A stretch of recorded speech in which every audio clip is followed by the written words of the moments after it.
Hello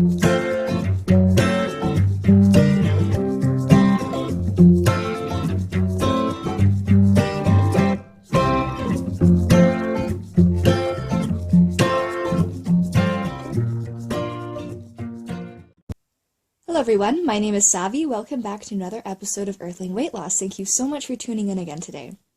Today's topic is sort of related to my video on omega-3 fatty acids in the way that we will be discussing the effect of vitamin and mineral supplements in one's diet. I will explain what vitamins and minerals are, why we are being recommended to take them, and how the effect of these nutrients has been largely confused and exaggerated in marketing. And finally, why taking supplements is at best useless and money-wasting, and at worst, dangerous and health-compromising. Alright, let's begin. A vitamin is an organic compound and a vital nutrient that an organism requires in limited amounts. An inorganic chemical compound is called a vitamin when the organism cannot synthesize the compound in sufficient quantities, and so it must be obtained through the diet. 13 vitamins are universally recognized at present. Vitamins are classified by their biological and their chemical activity, but not their structure. Thus, each vitamin includes a number of vitamer compounds that all show the biological activity associated with that particular vitamin.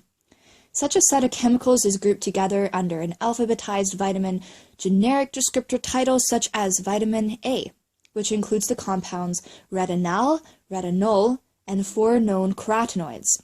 Some have hormone-like functions as regulators of mineral metabolism or regulators of cell and tissue growth. Others function as antioxidants and some as precursors for enzyme cofactors that help enzymes in their work as catalysts in metabolism. So although these roles in assisting enzyme-substrate reactions are the vitamin's best known functions, the other vitamin functions are equally important.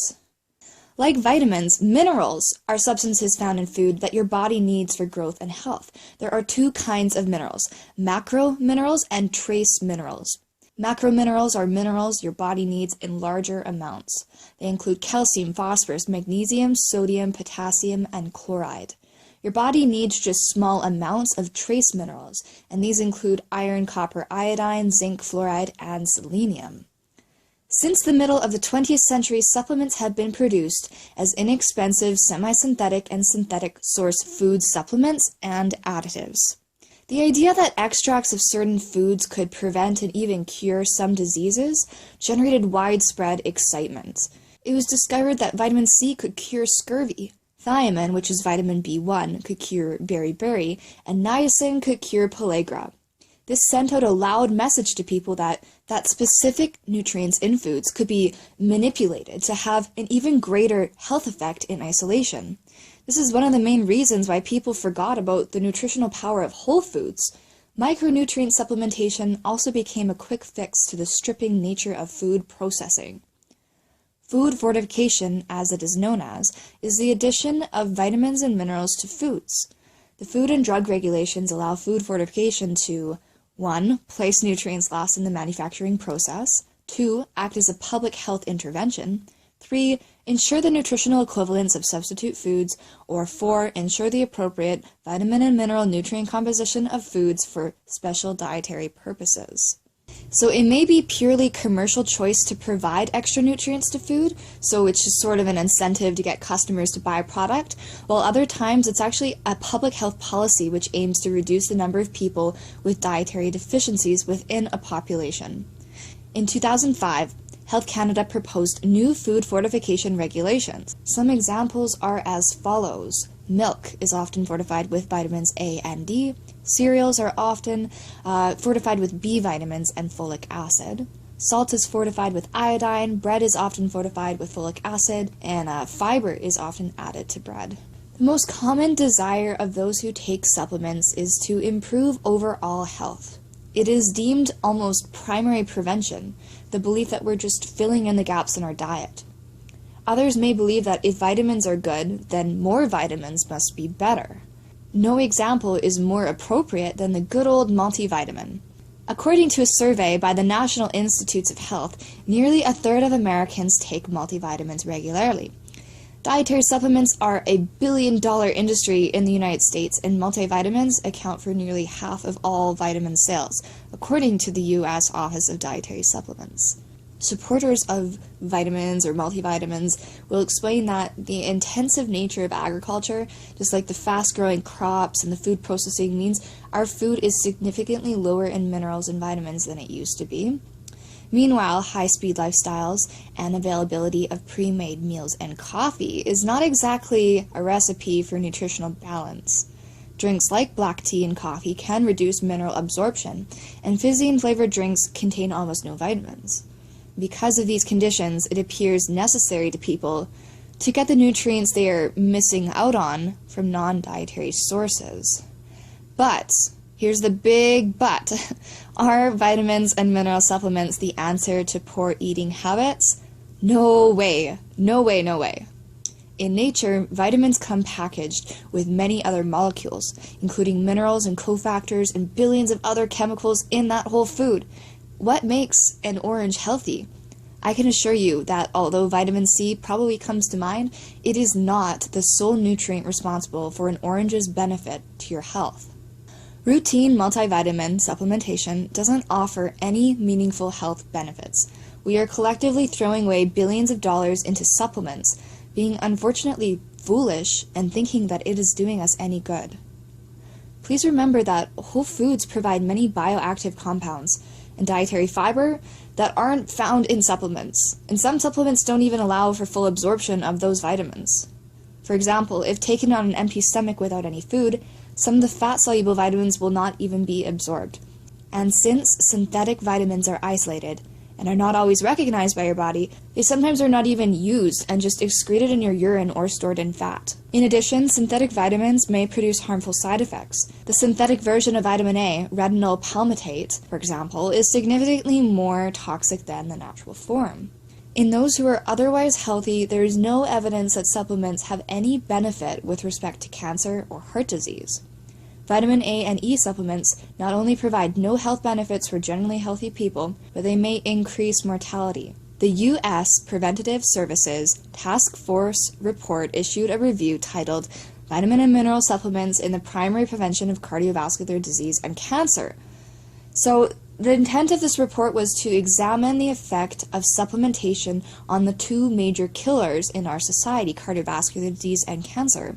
Overall, multivitamins were found to have no effect on cardiovascular disease or cancer risk. If there is an actual effect, it's too small to be measured in these trials and too small to be meaningful.